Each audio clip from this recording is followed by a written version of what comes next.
Alors, Monsieur Nelson, vous êtes vice-président de la région, président de la commission culture. Quel est l'objet de la manifestation de ce soir? Bien, écoutez, aujourd'hui, nous sommes dans une avant-première de documentaire qui parle d'un événement qui s'est passé en 1976 en Guadeloupe.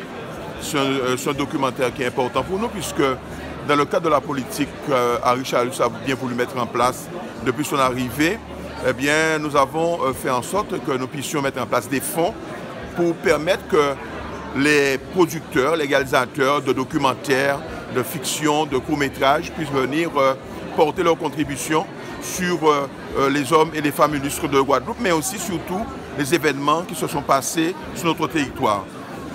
L'éruption de la Soufrière a suscité des débats entre les techniciens, les experts, mais aussi cela a obligé une grande partie de la population de Basse-Terre, proprement dit, à aller sur la Grande Terre.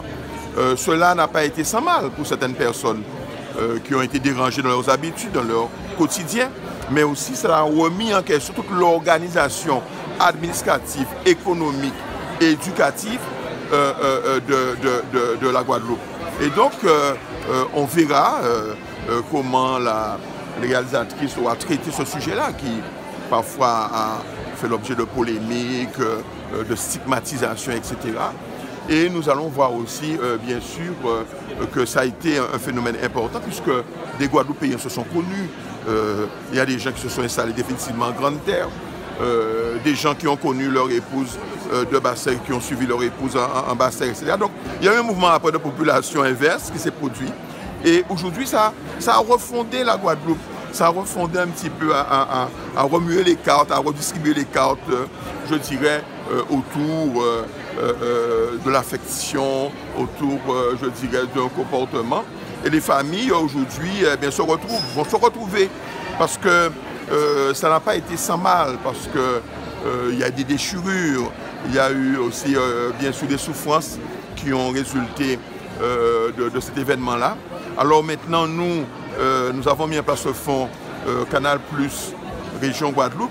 Ça nous permettra, premièrement, aux producteurs de pouvoir être diffusés sur Canal Plus, qui est un diffuseur.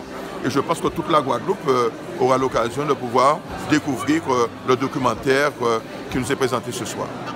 C'est un film important. Est-ce que la région pense pouvoir s'engager dans d'autres voies du même style? Bien, écoutez, nous avons 3 fonds régionaux que nous avons mis en place. Un fonds CNC État-Région, où on peut financer du court-métrage, du long-métrage, on peut financer le développement, la post-production, etc., l'écriture, la réécriture. Et nous avons un fonds région Canal+, où chaque année, une dizaine de projets sont financés. Donc aujourd'hui, c'est pas moins de 72 films et documentaires qui sont sortis avec l'aide que nous portons, sans compter ceux qui sont en train d'être préparés et tout ça. Et puis, cette année-ci encore, nous allons pouvoir lancer en 2024 les fonds pour l'année 2024. Nous allons choisir des documentaires et des courts-métrages. Et puis, bien sûr, nous avons un comité de lecture qui se fait au niveau de Canal+, mais nous avons aussi un comité de lecture CNC État-Région.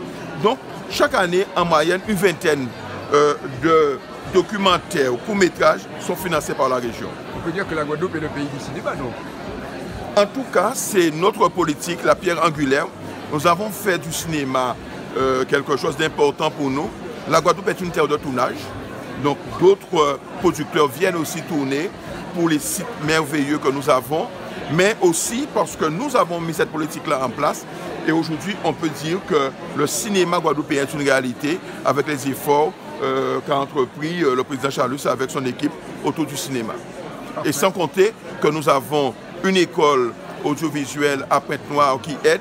Et aujourd'hui, l'avantage que nous avons, c'est que quand les producteurs viennent en Guadeloupe, ils trouvent un personnel formé, performant, et donc ça permet et ça contribue à pouvoir leur permettre de réaliser leur projet en toute quiétude. Parfait, super. Merci beaucoup. Merci.